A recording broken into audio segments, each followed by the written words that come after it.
has been just over a year since the APNU+AFC coalition got into government. What has been their performance in the housing sector? With me is the minister that heads that department, the Honorable Valerie Patterson. Minister, thank you for sitting with Gina for this interview. Thank you, my dear. You have not been the minister with responsibility for the housing sector for a full year since the APNU+AFC got into government. But looking back from that period, how would you assess the performance of the department? Well, I've actually took office in January of this year, and previous to that was the Honorable Minister Scott. And so I have quite, reasonable understanding of what was done by him, and to combine with what I have done from January this year. I think that CHMPA, which is Central Housing and Planning Authority, that comes under the Ministry of Communities. And you would know that the President's vision is one for cohesiveness in communities. And so our performance, I can, if I'm to say, it has performed moderately. I think that we could have done much more, but based on the challenges we faced, that has hindered the performance to some extent. We still have the rest of 2016. You would know that we had an early budget. Yes. And monies were made available for the housing sector. I would say adequate sums of monies. Okay. But because of some of the challenges, we have not fully attained the level we should have. But the performance overall, I can say it has been good. You mentioned challenges. Care to walk me through some of those challenges you faced? Well, first of all, let me say, and I want to start with our human resource. We have had several challenges there. Capacity. We need to do a lot of capacity building here. When I took office in January, there have been several vacancies for senior officers. Today, those vacancies are not yet filled. We've just advertised because that is the responsibility of the board. And I would have expected that those advertisements would have been out there so we can fill the vacancies to get the work of CHMPA going. However, I said it has just been done, and so we should have full capacity staff probably in another 2 weeks or so.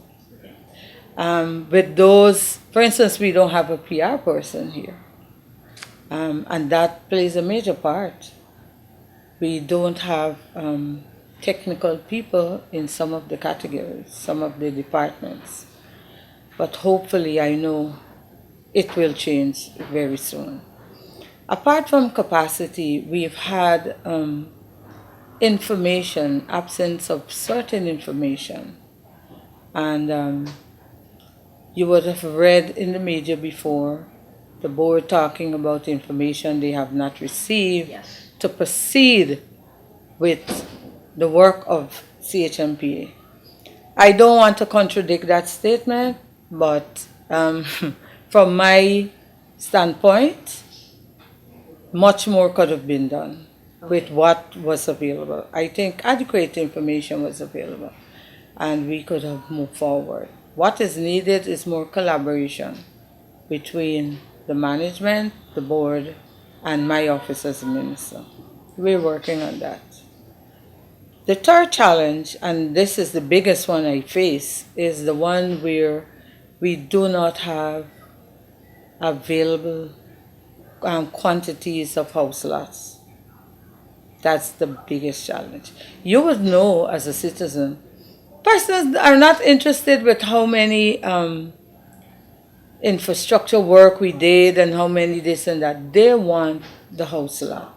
Yes. And with the 25,000 live applications I met in the system when I came, we do not have close to 25,000 house lots. And last year, between the period of June to December, 251 house lots were allocated. Okay. From January, when I came, to, let's say, 2 days ago, I've allocated over 1,000 house lots.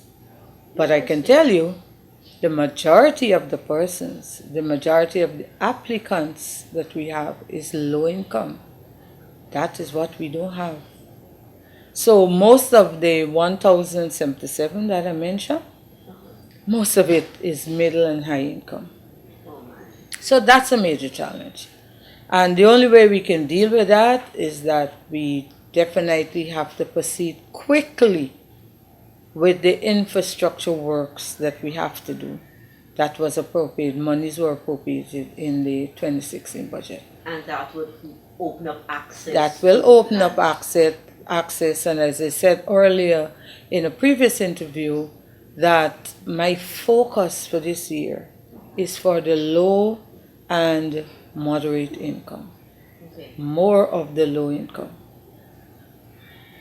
We have people very low income and low income.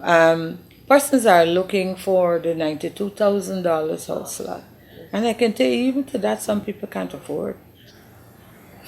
Which brings us, and which is out of your portfolio. Yes, but the government is heavily subsidizing those house lots to put in infrastructural work. And the services, water and electricity, is heavily subsidized. I know there was the Core Home project. Is that still ongoing? How is the entire housing development now being taken? Core homes, there was talk of condominiums. How is that ongoing? Well, the Core Home project was a pilot project funded by the IDB. And so it was the IDB, Government of Guyana, project, and that ended in June of 2015. Okay. So we still have many requests coming in for core homes, but the project ended. However, of the communities where the core homes, because you would know the core home was just a 600 square foot home. Yes. It had no internal walls and so on, but could accommodate 2 bedrooms. Mm-hmm. It was a simple home with just normal electrical work, 1 toilet and bath, and a septic tank. Mm-hmm. And so it might be surprising to say that even though that was targeting the people of no affordability or very low affordability, those are the people with much children. Those are the people with 6 and 8 children. We're a 2-bedroom home. A 2-bedroom. So even though the project targeted those people, really and truly it could not accommodate many of them. But even with that, we've had challenges. With the exception of Region 10, Region 10 is the only place where we had 100% occupancy. Yes, and I feel proud to say that because I'm from Region 10. Yes. But we've had 400 core houses built throughout the country. And of that, we had 69 core houses were recommended for repossession. And you know why? 69 persons have not occupied. Now, these persons went through a process to qualify, yet they have not occupied. And what we found when we went out into the fields, some of them have rented the homes. Oh. And they're making money off of it. Now, that was not the objective. Some have put other relatives in it, and some the houses are just left there. But we cannot reallocate because they have titles to those homes. Yes. They've already received their transports, yeah.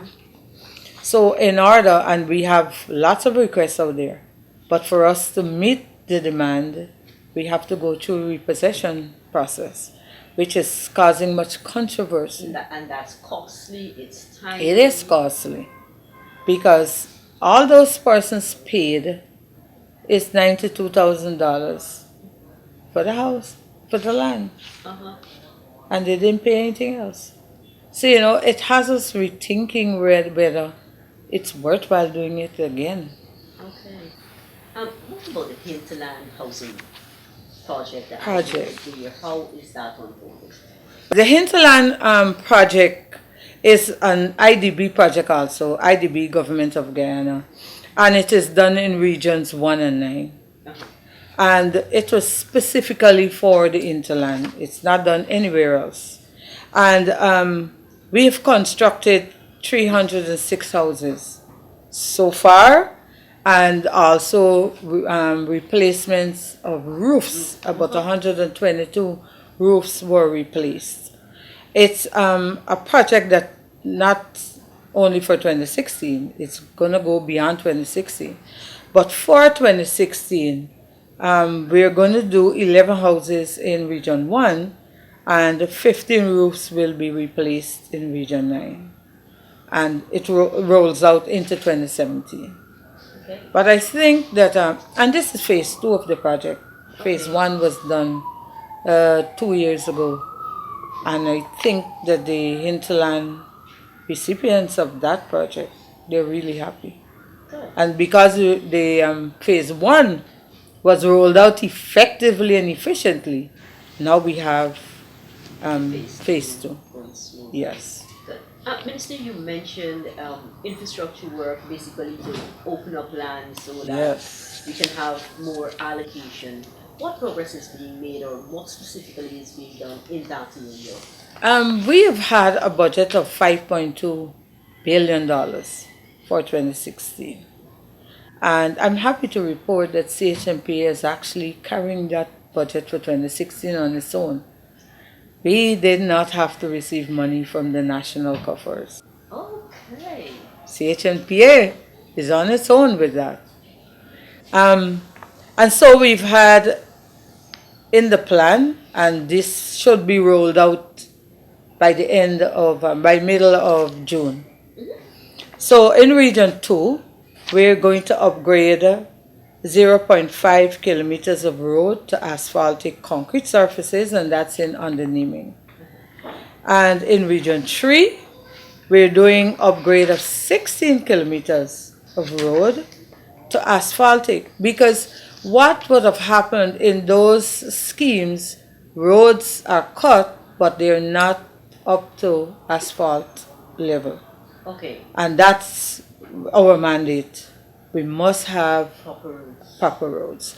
But to facilitate persons going in to identify their house lots, and also some people want to commence building, we have roads cut. Okay. But what cannot be done in the first phase or in 1 year, we definitely have to complete in the other.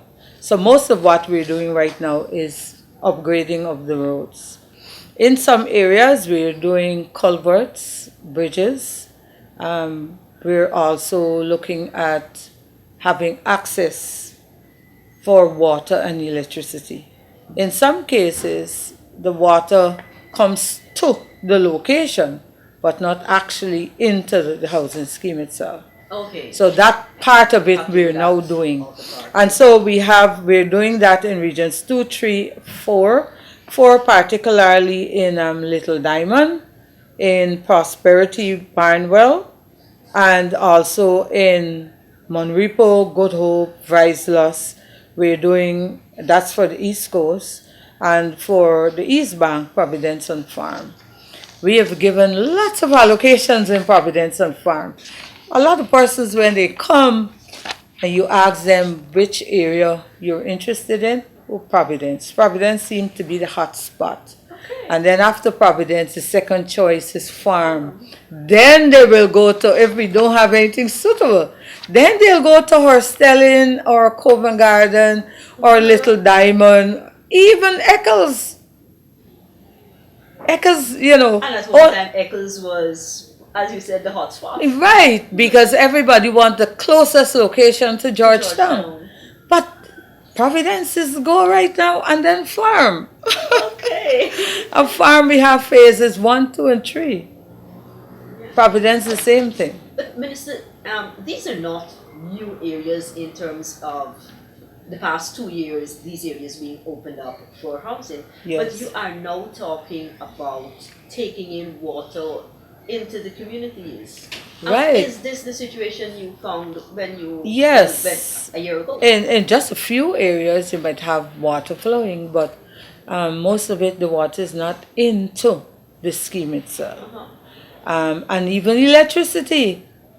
Even though those lands are up for allocation, I was so surprised that I sit here giving allocations thinking that water, electricity was fully in those schemes. And I went out and visited myself, and then I recognized no. And so many of the persons who have their allocations and they're building, they have to bring water in by tanks. So we now have the responsibility to get it right. Persons were allocated under the former government, persons were allocated lands in Stewartville, over the west coast, Demerara, in Cummins Lodge on the east coast, and there is no access to the house lot. That is very disappointing. And so when I came into office, everybody's calling, when will we have access to our lands in Stewartville, in Cummins Lodge? Coming out of my discussion with the senior management, I was told that particularly the one at Cummins Lodge, it's in a terrible state and will cause this government millions of dollars to prepare the land so that persons can go and occupy. But we have to do it. Yeah. Because along the East Coast, we have no other area currently that we can do allocations. We had a few at Monrepo. We had a few in just a few other areas, but not anything much. I would say in total probably about 20 house lots. And those are gone a long time. Since I took office in January, they're gone. Pace of allocation Yes. has increased. Yes. You know, I came and the first thing I requested is the list of available house lots. And I just went crazy allocating them. Because people need them. Why would persons have applications in? Since 1993. I have met people come to me with letters dated 1993. 1995, 1997. I went to New Amsterdam, I went to Linden, same thing. And these persons were still awaiting allocations. And we had these lands sitting there. That's my concern. If we didn't have anything, I could understand. But all that I've allocated were lands sitting there, house lots. It's not anything new that was done since I came to office. Minister, you talk about the allocation and persons being in the system for 2 decades and more. What about the processing of titles? Well, I can say to you that I can't say what happened before I came, but when I came, at all the local offices, because we do have regional offices, and even here, there were a number of titles and transports sitting in the offices. When I questioned why, I was told things like, oh, we sent letters out to the people. Oh, we called, telephoned people to come in to pick up their titles.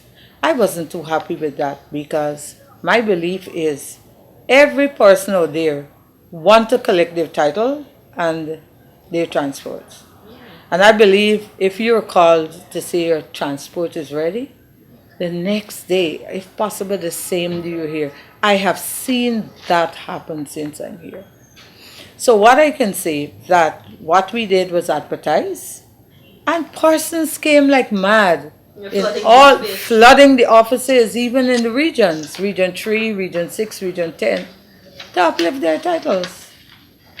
What is happening now, however, you would know that the land registry has a new location now. Yes. And it's bigger, better, more spacious, give them more, opportunity to do their work. And we have a new registrar and a new deputy registrar. And so I can tell you that the pace is much faster now. The long wait to get your titles, that's not anymore. And what we're doing here, from the time you've paid 50% of the cost of the lot, we begin to process your title. So by the time you're finished paying, your title is ready. Yes. Okay. So that is definitely moving. Good. I know there was talk of new designs, new models for homes that are being built by CHNPA. How is that aspect of the work progressing? There were concerns also with the quality of construction for some of these homes.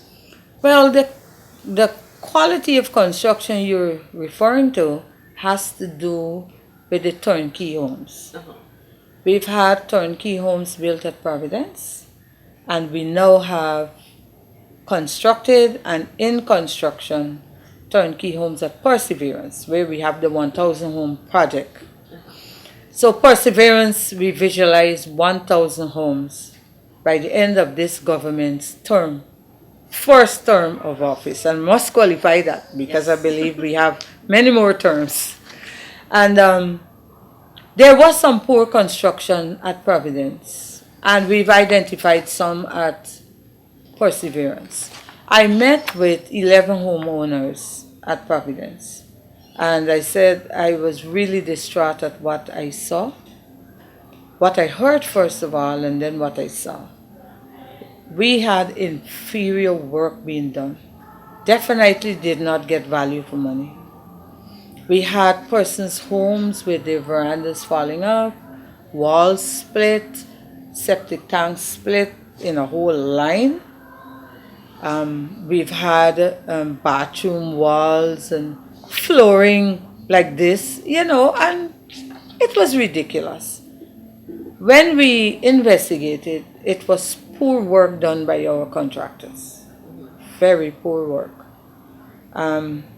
Inferior materials done. They did not comply with the scope of work.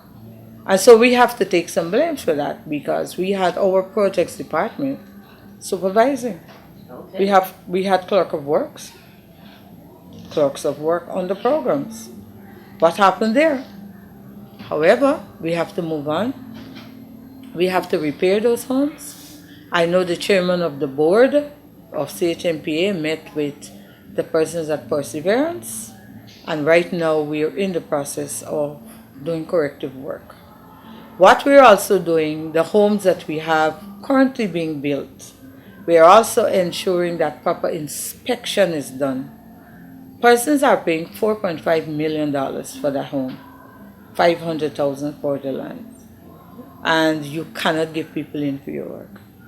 So we're in the process of doing inspection to ensure that when we hand those homes over, it is properly done and the people get value for their money. So we have just over 100, about 130 something homes currently being built. I know it is in high demand. Yes. High demand for the turnkey. I am ensuring, I'm saying to the general public that you will get quality work this time around. And in terms of remodeling, new designs. Okay, we also have phase 3 and phase 4 of the turnkey homes in Providence. Those coming out of the board, they are asking for a remodeling of that. When I came into office, speaking with the management, I said to them, look, it is not always fair to the general public for us to give them what we want. We should understand the needs of the people. And so, coming up later in the year is what I call Housing Solutions 2016 and beyond. So it means we're looking to have new model homes into the future. We've had over 13 or 14 housing developers that came, had discussions with us, everybody with a different model, everybody Their model is exciting. Okay. It's very hard for me or the CEO to sit and say, okay, we're going to choose this one, we're going to choose that one. So the reason for that housing solutions, which is a housing exhibition really, and we're going to be doing it at Perseverance, where we're going to ask these housing developers to do two model houses for us, a low income, a moderate income, and they can have a pictorial display of higher income. And the persons will have, Guyanese will have an opportunity to come. It's going to be for an entire weekend. Come, look, see, admire, open your appetite for. And we are going to give them assessment forms where they will assess the houses. At the end of it, we will know what the choice of the people is. So, it will be for two reasons. One, persons who already have their house lots, they can now engage that home developer to build their home. And also government wanting to build based on the people's choice, the ratings they give us, we will know what style model, to give to them. Most of what we had, they turnkey houses, they're 2 bedrooms. We're now looking at doing 3 bedroom models. Because, families have outgrown the 2 bedrooms. Yes. Most families. Most. Okay, Minister, you had also some time back spoken of the developers who were allocated really significant plots to do housing development but have failed to honor their agreement. What is being done? Well, I can say that I have not had much input into that. I left it to the board. Okay. The chairman and members of the board, they met with those developers. They had more than one meeting, and there is a way forward. Persons are expected to begin to utilize those lands. And if they can't show progress in that regard, then we have to take it back. Some of them have the land for so many years, and what we found happening, they're selling the land to other developers. There is a particular case I'm looking at right now where this developer has built model houses for the general public to look at. He doesn't own the land, but he paid money to the developer that we sold it to. And now he's asking for a transfer to him, and the 10-year period is now up. Persons are not allowed to sell house lots before 10 years, or we put a serious penalty on you for that. Because there are persons who are doing it. They buy it cheap from government, and then they sell it back at exorbitant prices. And they expect us to transfer ownership to the person. And people at high levels have been accused of that. But Minister, there may be some developers who would opt to start some infrastructure work, probably to give the impression that work is beginning to happen. To what extent would you be satisfied that developers are actually honoring their agreement? Do you actually want to see the homes going up, all the infrastructure work in? What level exactly of development are you looking for that would satisfy you that this is a serious housing development? I want to see the houses up and occupied. That is what I want to see. Some of it, the agreement that government has through CHP has responsibility to put in infrastructure work. And I can say that in all cases it was not done. So that is part of the budget also. Where the developer has to do all of that, I expect to see them doing it.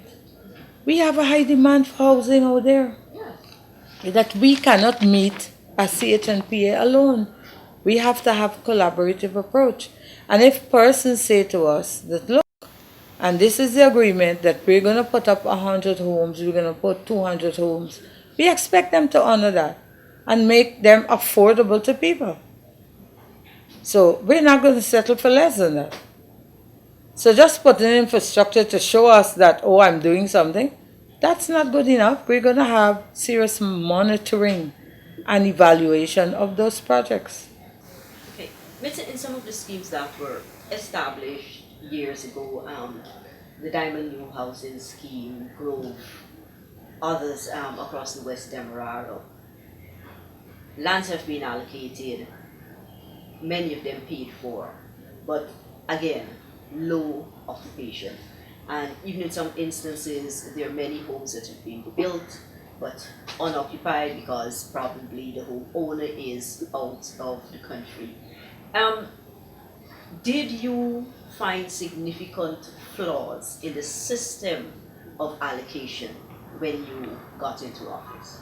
Well, I cannot say significant flaws in the system of allocation because there was no proper system.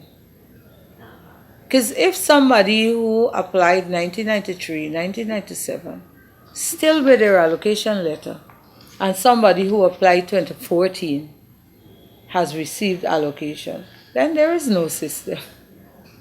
There is no proper system. There was no proper system. And even though we had a computerized system here, there were some months I was told it was out of commission. And even information relating to how many actual house lots we have or how many actual pending applications. We could not ascertain the true figure.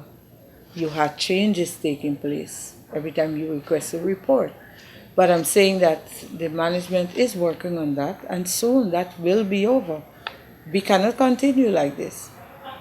Because even though I took responsibility for allocation since I came to office, it is being done through my public days. Who show up at the public day comes to get an allocation. There is no way I could have said, well, we have of the 25,000, 1,000 persons between 1993 to 95 and call them in for an allocation. It's who showed up at the public day, and many other persons came to my office. They called, make an appointment, and the house lot is available, and they got it. Okay, and I think And even the outreach programs. The outreaches, yes. Yes, we did quite a number of allocations in Letten. We went there in February. In New Amsterdam, we didn't have much because we had no lands available close to New Amsterdam. The closest is the Fort Ordonance.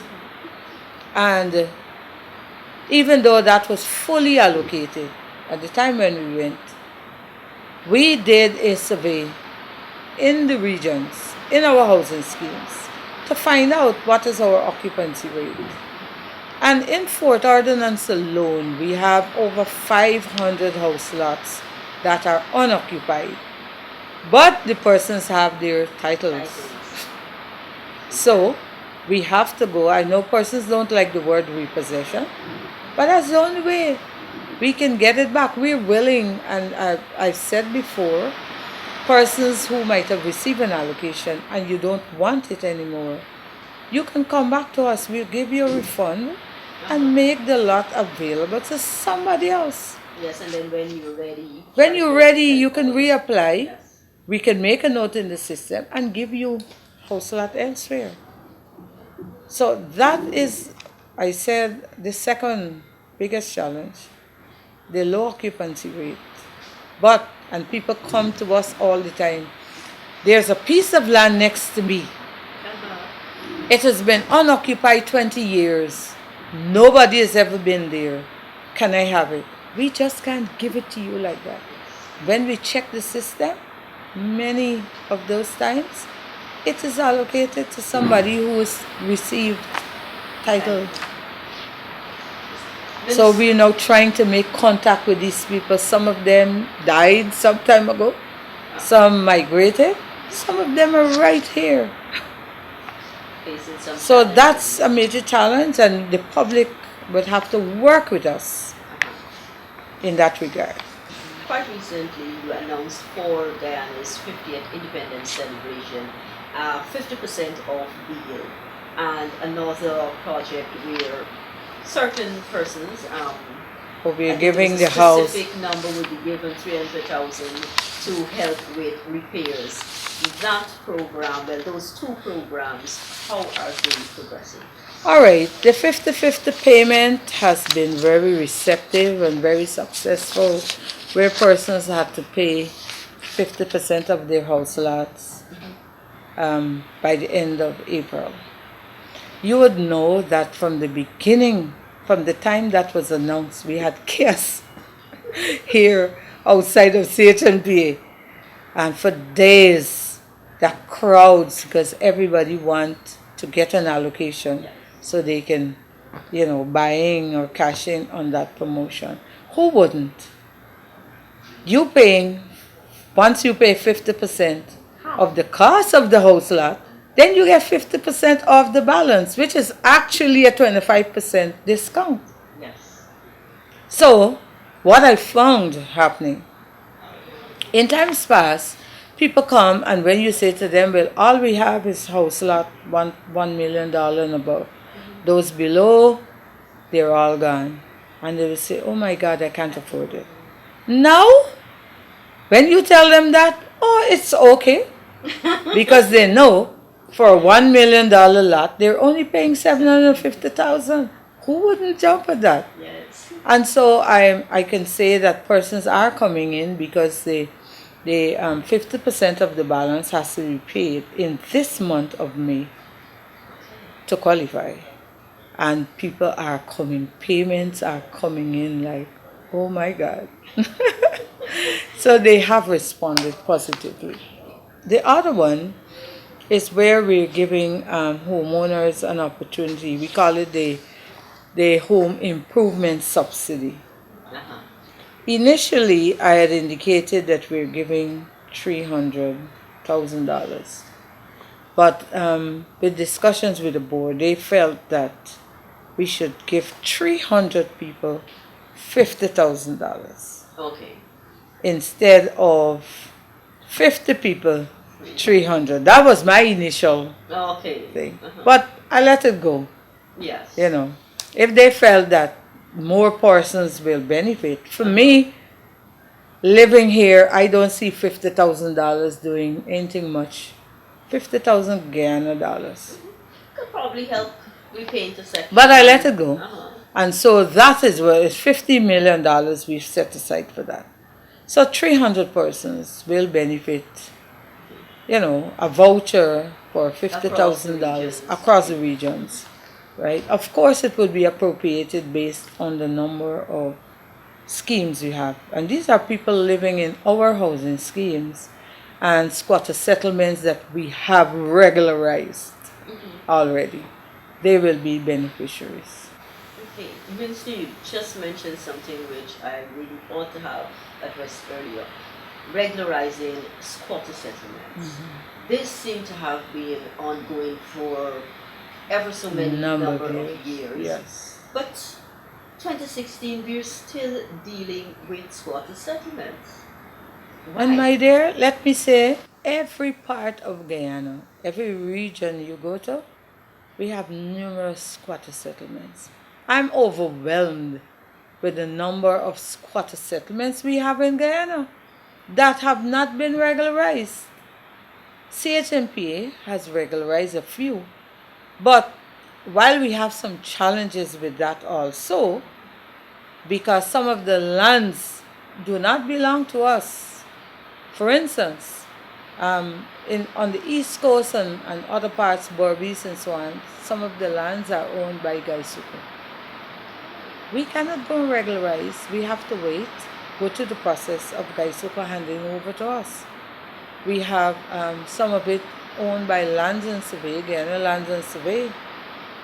We have, for instance, in Linden, we have lands owned by NISIL, which was formerly bauxite land. It came under the bauxite company, now invested into NISIL. And we also have the issue of Lands and Survey owning much of it. So I'm saying to persons, don't go just pick a piece of land and squat. Especially reserves. Especially reserves. People are encroaching on the reserves. That is ridiculous. Squatting in itself is illegal. And then when you're going onto the reserves, that's going too far. And I mentioned earlier in a previous program, the president, His Excellency David Granger, when he took office, he spoke against that, appealing to the people of Guyana, do not squat.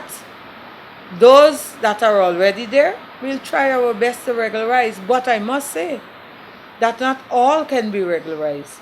Because if the area where the squatting is taking place is not conducive for our community, we can't do it. We would have to make lands available and reallocate those persons. And some people tell you things like, oh, I've been living here for 15 and 20 and 30 years and I don't want to move. I'm sorry. We cannot regularize those areas that are not conducive for proper living. We can't. And with the vision that our president has, we cannot leave people living in those areas. Minister, looking forward into 2017, you spoke of the 1,000 home project, which will take us into 2020. But what else do you have planned? Well, I can say my main focus right now is getting affordable house lots available to Guyanese throughout all the regions. I'm also working on a similar project to the Core House project because we know that we have difficult circumstances out there. We have some people who are referred to me through the Ministry of Social Protection where they can't, in every possible way you look, they can't afford. And so I'm working right now on a project, I don't want to say too much about it, to bring houses for people of no and low affordability. We're also looking at making houses available for our young professionals. They can afford to pay. They don't want a big house. We're looking at condominiums. We believe having condominiums can maximize land use because it's high rising and you can have many apartments. We're also looking at 1 and 2 flat apartments. And from the policy standpoint, my baby point is my young people who attain the age of 18 that the policy says cannot qualify for a house lot. I'm aggressively going after that, and I'm going to tell you and tell the young people. And I say it again, if they can get married at 18, if they can have a vehicle license to drive a car at 18, if they can vote for us at 18, then nothing should stop them from getting a house lot at 18. Because they marry at 18. Yes. They can make children at 18. We have so many 18-year-olds who are mothers and fathers. Yes. So are we saying to them, you have to rent a home or live with your in-laws? No, I think we're denying them. And once they can afford, because we're not going to give them a house lot. Mm-hmm. For them to have it there, put down and not do anything, they have to be able to show us that they have the capacity to build. So I am going after that. One thing I want to just put in here is that we're also looking at having a strategic plan for housing set up. We've had a housing profile study done. The first draft is out. That is going to guide policy decisions. It's going to help us with the way forward. And we are going to have a strategic plan, because what we don't want is just a set of a housing scheme. The president's vision, it must be cohesive. You must have playground there, you must have a school, you must have a church, a mosque, masjid, something. Shopping. You must have shopping area, you must have a health center. And so would entail lots of planning. And so we are working on that. Before the end of our term, our first term, we will have a strategic plan for the housing sector. Phyllis, it has been such a pleasure sitting here speaking with you, getting all this information in terms of what is happening in the housing development, the community development sector. And I want to again thank you for this opportunity. Thank you. Thank you very much.